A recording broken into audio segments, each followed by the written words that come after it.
할렐루야. 아멘. 오늘 말씀이 저와 여러분들에게 큰 은혜와 기쁨 되기를 우리 주 예수님의 이름으로 축원합니다. 아멘. 오늘 말씀은 요한복음 1장의 말씀입니다.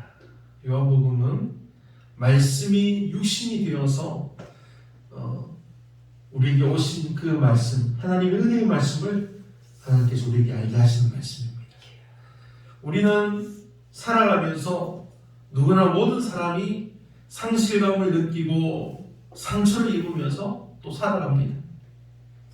근데 이렇게 상실감을 느끼고 상처를 입을 때 이것들을 어떻게 해결하느냐에 따라서 우리 자신의 건강과 또 우리 인생과 또 아끼는 우리 관계들까지 어떻게 보면 파괴할 수도 있고 또 반대로 더 나은 사람이 될 수도 있다는 사실입니다.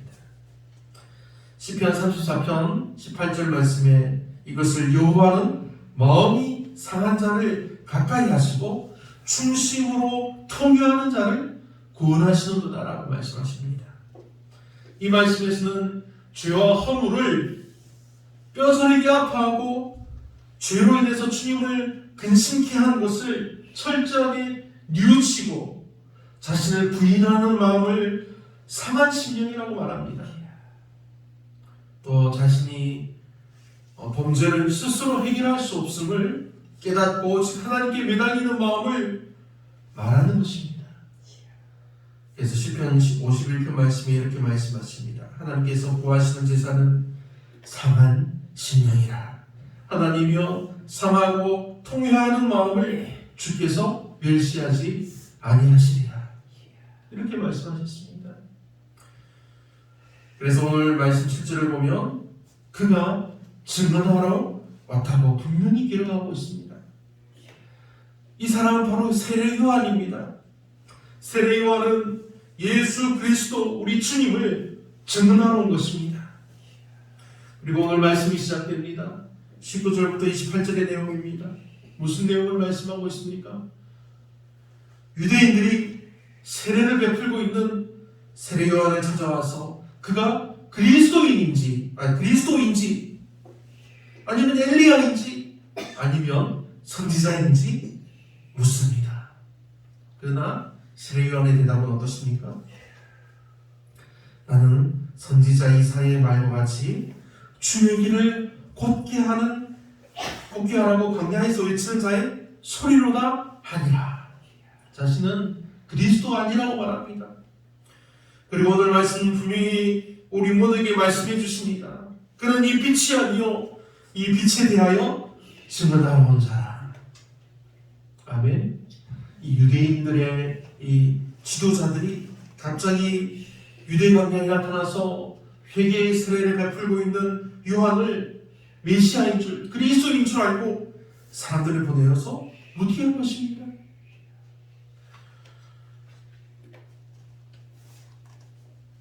그런데 그가 말하기를 자신은 이 빛이 아니요 이 빛에 대해서 증언하러 온 자라고 말했던 것입니다. 세례 요한 자신은 사람들이 말하는 그리스도도 아니요 혹시 엘리야도 아니요 또는 선지자도 아니라고 분명하게 대답한 것입니다. 그래서 23절에 분명히 말하기를 나는 선지자 이사야의 말과 같이 주의 길을 곧게 하라고 광야에서 외치는 자의 소리로다 아니라고 고백할 수 있었던 것입니다. 세례 요한이 지금 구원의 이 회개의 세례를 베풀고 있는 것은 오직 빛 대신 그리스도 예수를 증거하기 위함이라는 그런 분명한 목적을 가지고 있습니다. 그래서 세례 요한 자신은 그것을 분명하게 대답했습니다. 요한이 말하는 것은 바로 빛에 대해서 곧 말씀으로 이 땅에 오신 예수 안에 있는 생명의 빛에 대해서 증거하여서 사람들로 하여금 그 빛을 보고 예수님을 믿게 하는 것입니다. 세례 요한의 이 그리스도에 대한 증거는 먼저 자기 자신의 정체성을 명확히 밝히는 것입니다. 당시 세례 요한의 사역은 모든 이 유대 지역에 걸쳐서 유대 지역을 벗어나서 온 사방에서 몰려들었다고 했습니다. 아주 상당한 영향력을 일으키고 있었던 것입니다. 그래서 마태복음 3장 5절과 6절 말씀에 이때에 예루살렘과 온 유대와 요단강 사방에서 다 그에게 나와 자기들의 죄를 자복하고 요단강에서 그에게 세례를 받더니 이렇게 기록되어 있습니다. 이 세례 요한의 사역이 유대의 모든 지역에 아주 광범위하게 영향을 미치고 있는 것을 알아챈 이 유대의 종교 지도자들이 이 세례 요한의 정체를 파악하기 위해서 사람들을 보낸 것입니다. 그리고 그들이 요한에게 정체를 밝히도록 질문하는 것에 대해서 세례 요한은 자신이 그리스도도 아니며 모세가 예언했던 그 예언자, 그 선지자도 아니라고 대답한 것입니다. 더욱이 자신이 말라기에 예언된 엘리야임에도 불구하고 유대인들이 그 예언을 오해해서 자신이 구약의 엘리야가 환생한 것으로 생각했기 때문에 자신이 엘리야도 아니라고 부인합니다. 그리고 이사야 40장 3절을 인용해서 자신은 그냥 광야에서 외치는 자의 소리로서 그리스도의 길을 예비하는 선구자일 뿐임을 명확하게 밝히고 있는 것입니다. 그래서 그 뒤이어 묻는 그러면 세례는 왜 주느냐 하는 그런 두 번째 질문에 대해서 세례 요한은 자신의 세례는 물로 주는 것일 뿐이라고 말합니다. 곧이어서 그리스도의 탁월성에 대해서 증거하기 시작하는 것입니다. 사실 요한의 물세례는 성자와 성령의 이름으로 주는 지금 우리 교회의 세례와 같지 않습니다. 요한이 주는 회개의 물세례는 앞으로 그리스도께서 오셔서 주실 세례를 가리키는 것일 뿐입니다. 요한이 주는 물세례가 가리키는 것은 그 예수께서 베푸실 성령으로 인한 세례를 가리키는 것입니다. 사도행전 19장에 보면 에베소 사람들이 옛날에 이때 이제 세례 요한에게 세례를 받았다고 사실이 기록되어 있습니다. 하지만 그들은 성령이 있음을 듣지 못합니다. 한마디로 그들이 구약의 시대에 계속해서 살고 있었다는 사실을 말해주는 것입니다. 즉 요한의 예언을 듣고 요한에게 세례를 받고서도 그 예언이 성취된 것을 알지 못하고 있었다는 사실입니다. 이처럼 이스라엘 백성들 가운데서 엄청난 그 영향을 일으켰던 이 세례 요한 자신이 세례 요한이 베푸는 그 세례의 의미를 세례 요한 자신이 낮춰서 말하고 또 자신이 또한 빛이 아니라고 말하고 그냥 빛의 증거자일 뿐이라고 확고한 고백을 하고 있는 것을 우리가 볼 수 있습니다. 그러므로 이 빛의 증거자 이 세례 요한은 예수님의 탁월성을 하나님의 어린 양으로 성령 세례를 주시는 분으로 더 나아가서 하나님의 아들로 유대인들에게 증거하는 것입니다. 그래서 자신의 제자들 역시 그리스도께로 인도하는 충실한 증거자의 모습을 보여주게 되는 것입니다. 사랑하는 성도 여러분, 말라기 선지자 이후에 400년이 넘는 오랜 기간 동안 하나님의 백성들에게 하나님의 말씀이나 계시가 전혀 없었습니다. 예전에는 매일매일 하나님이 그들을 먹이시고 입히셨는데 그 놀라운 사랑과 은혜의 하나님이 지금 자신의 백성들에게 아무런 말씀을 하시지 않은 지 400년이나 지났다는 것입니다. 너무나 놀라운 사실이 아닙니까? 이 오랜 기간 동안 이스라엘 백성들은 계속적으로 이방 민족들에 의해서 고통을 당했습니다. 그리고 이제 마지막 로마의 지배를 받으면서 백성들 사이에 말들이 돌기 시작합니다. 구약에 예언된 메시아에 대한 사상이 싹트기 시작한 것입니다. 이때 세례 요한이 나타나서 많은 사람들에게 회개의 세례를 베풀었던 것입니다. 이 회개의 세례가 나타나자 유다에 속한 수많은 사람들이 세례 요한에게로 몰려옵니다. 그리고 백성들 중에 세례 요한을 메시아라고 생각하고 믿고 따르는 일도 생겼다는 것입니다. 여러분, 오늘 말씀은 이러한 배경들 위해서 우리에게 무슨 말씀을 주시는 걸까요? 이 세례요한이 그가 증언하러 왔다는 사실입니다. 세례요한이 빛을 증언하러 왔다는 사실을 우리에게 말씀해 줍니다. 태초부터 세상을 창조하시고 세상을 다스리시는 빛 대신 예수 그리스도를 증거하고 세상 모든 사람들로 하여금 이 빛을 보고 믿고 구원받게 하기 위해서 세례요한이 지금 이 광야에 왔다는 사실입니다. 그러므로 우리는 이 세례요한이 자신에게 찾아와서 묻는 유대인들에게 자신이 무엇이라 대답하는지를 잘 살펴보아야 합니다. 첫째는 네가 누구냐고 묻는 이 제사장들과 레위인들에게 나는 그리스도가 아니라고 분명하게 밝힙니다. 당시 유대인들은 400년을 이 그리스도를 기다려왔습니다. 메시아를 기다려왔습니다. 정말 목마르게 기다려왔습니다. 그래서 요한이 세례를 베풀 때 이 세례 요한에게로 모여든 사람들은 그가 혹시 하나님이 자기들에게 보내신 메시아가 아닐까 하는 정말 그런 든든한 기대감으로 세례 요한에게 찾아와서 광야로 모여든 것입니다. 이것은 유대 종교 지도자들까지 그렇게 생각을 했기 때문에 자신의 사람들을 보내어서 세례 요한에게 묻게 한 것입니다. 그런데 이런 기회가 우리에게 이런 기회가 주어진다면 아마 누군가는 깊은 고민을 하게 될 것입니다. 그리고 누군가는 단번에 이 세례 요한처럼 자신은 아니라고 대답하게 될 것입니다. 왜 그럴까요? 세례 요한은 성령의 메인 사람입니다. 하나님이 세우신 사람이기 때문입니다. 하지만 깊은 고민을 하는 사람은 왜 그렇겠습니까? 욕심이 앞서기 때문입니다. 깊은 고민을 한 사람은 명예욕이라는 욕심이 그의 마음을 지배하기 때문입니다. 이처럼 사람들에게는 이 명예욕이라는 욕심이 있습니다. 이것은 바로 하나님과 같이 되고자 하는 그런 욕망이자 욕구입니다. 이것은 기회만 되면 고개를 들고 튀어나오려고 하는 정말 안간힘을 쓰는 그런 악한 본성입니다. 하지만 세례 요한은 결국 그렇지 않았습니다. 왜 그렇습니까? 세례 요한도 예외 없이 그런 욕심이 들 수도 있었겠지만 세례 요한은 이러한 욕심을 이기고 하나님의 명령에 충실한 것입니다. 우리들은 바로 이것을 배워야 합니다.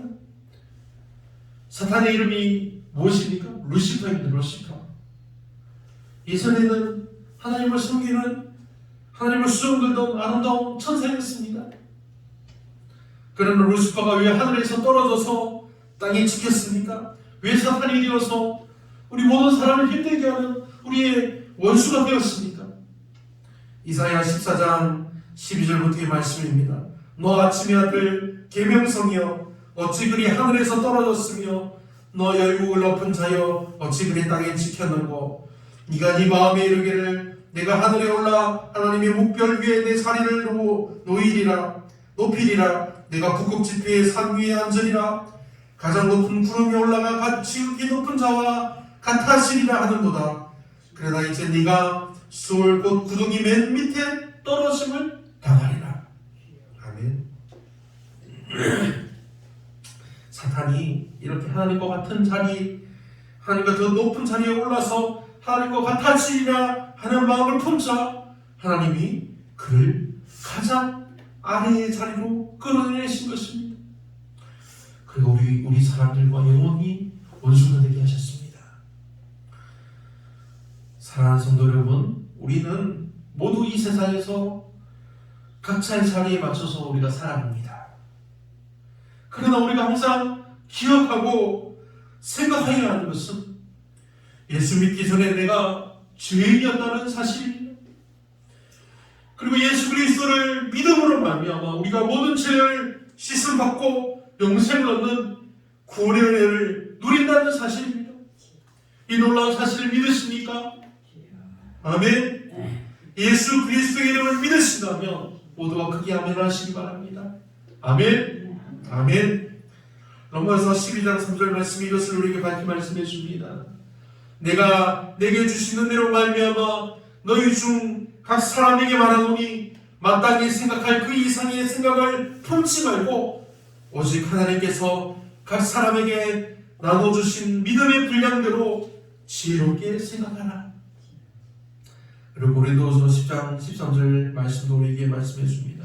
그러나 우리는 분량밖에 자랑을 하지 않고 오직 하나님이 우리에게 분량으로 나눠주신 그 분량의 한계를 따라 하노니 곧 너희에게까지 이른 것이라. 우리에게 너희에게 미치지 못할 자로서 스스로 지나쳐 나아간 것이 아니요 그리스도의 복음으로 너희에게까지 이른 것이라. 우리가 남의 수고를 가지고 분량 밖에서 자랑하는 것이 아니라 오직 너희 믿음이 더할수록 우리의 한계를 따라 너희 가운데서 더 위대하여지기를 바라노라. 아멘. 하나님은 믿음의 사람을 기다리십니다. 순종하는 종들을 기뻐하시는 우리 아버지이십니다. 하나님이 이 루시퍼, 이 사탄을 우리의 원수되게 하신 이유를 우리는 생각해 보아야 합니다. 하나님과 같은 자리에 올라서 하나님과 같아지려고 했습니다. 아담과 하와가 죄를 지을 때도 이 사탄의 마음을 따라 닮아가려고 한 것입니다. 나도 감히 하나님과 같아지려고 하는 마음에 죄를 지은 것입니다. 이것이 우리 인간의 원죄입니다. 그러므로 이 죄한 인간의 율법과 도덕적인 의미에서 보는 것도 중요하지만 우리가 하나님 앞에서 하나님이 지으신 창조물로서 우리 본연의 자리를 살펴보는 것이 가장 중요하다고 생각합니다. 예수님이 제자를 부르실 때 첫 번째 조건을 요구하셨습니다. 마태복음 16장 말씀을 보면 이에 예수께서 제자들에게 이르시되 누구든지 나를 따라오려거든 자기를 부인하고 자기 십자가를 지고 나를 따를 것이니라. 예수님은 우리들이 이 자신을 부인하지 않고는 믿음을 따라 살기가 너무 어렵다는 것을 아셨기 때문에 이 말씀을 하셨습니다. 그러므로 우리의 모든 자아가 죽어야 한다는 사실입니다. 우리가 죽으면 어떻게 되겠습니까? 우리가 믿음으로 죽으면 주님께서 우리를 새롭게 살리십니다. 아멘. 25절 말씀을 보면 누구든지 제 목숨을 구원하고자 하면 잃을 것이요 누구든지 나를 위하여 제 목숨을 잃으면 찾으리라고 예수님이 직접 말씀해 주셨습니다. 그러므로 사랑하는 여러분, 그리스도 안에서 죽은 우리를 주님이 완전히 새롭게 다시 살리시다는 이 주님의 신실한 약속을 믿으시길 바랍니다. 아멘. 사랑하는 여러분, 우리를 부르신 하나님은 저와 여러분들에게 각기 해야 할 일들을 다 맡겨주셨습니다. 오늘 말씀의 제목이 그가 증언하러 왔으니입니다. 이 말씀이 회개의 세례를 베푼 이 세례 요한도 오직 그리스도 예수의 이름 앞에 자신을 낮추고 오직 주님의 이름을 높이며 경배했습니다. 여러분, 지금 우리에게 주시는 이 하나님 말씀을 들으시기 바랍니다. 그가 증언하러 왔으니 이 당시의 세례 요한에게 하신 하나님의 말씀이 지금은 이제는 지금의 저와 여러분들에게 주시는 우리 하나님의 말씀입니다. 저와 여러분이 주님을 증언하고 주님의 길을 준비하러 왔다는 정말 놀라운 말씀인 것입니다. 그리고 그러니 오늘 이 은혜로운 말씀대로 우리 모두가 함께 다시 오실 주님을 기다리며 영원하신 하나님께 우리가 함께 예배하며 함께 기뻐하기를, 그리고 쉬지 않고 기도하기를, 그리고 항상 감사하기를 우리 주 예수님의 이름으로 축원합니다. 아멘. 기도하시겠습니다. 하나님의 한이 없으신 은혜와 사랑을 감사합니다. 오늘 강림절 세 번째 주 예배를 드리게 하시는 하나님의 사랑과 은혜에 감사합니다. 우리 교회와 모든 성도들이 하나님의 기쁨이 되는 교회와 성도되게 하여 주옵소서. 우리가 항상 기뻐하고 쉬지 말고 기도하며 범사에 감사하는 하나님의 신실한 믿음의 성도들 되게 하여 주시옵소서. 하나님이 저희 성도들에게 하시는 말씀, 그가 같이 하루 왔으니 이 말씀대로 우리 모두의 귀가 열리며 마음이 열리며 하늘의 문이 열려서 하나님 음성을 듣게 하시고, 그리고 주님 말씀 듣고 모두가 마음을 같이하여서 기도할 때마다 하나님께서 들으시고 응답하여 주시는 놀라운 은혜를 날마다 부어 주옵소서. 오늘 우리에게 주신 이 능력의 말씀으로 말미암아 모두가 자유함을 얻었으며 모두가 나음을 입었으며 온전히 하나님께만 영광 돌리게 하여 주시옵소서. 이 모든 말씀 하나님께 감사하며 정말 기뻐합니다. 모든 영광 주님 홀로 받아주시기를 간절히 기도하며 감사하며 예수님의 이름으로 기도합니다. 아멘.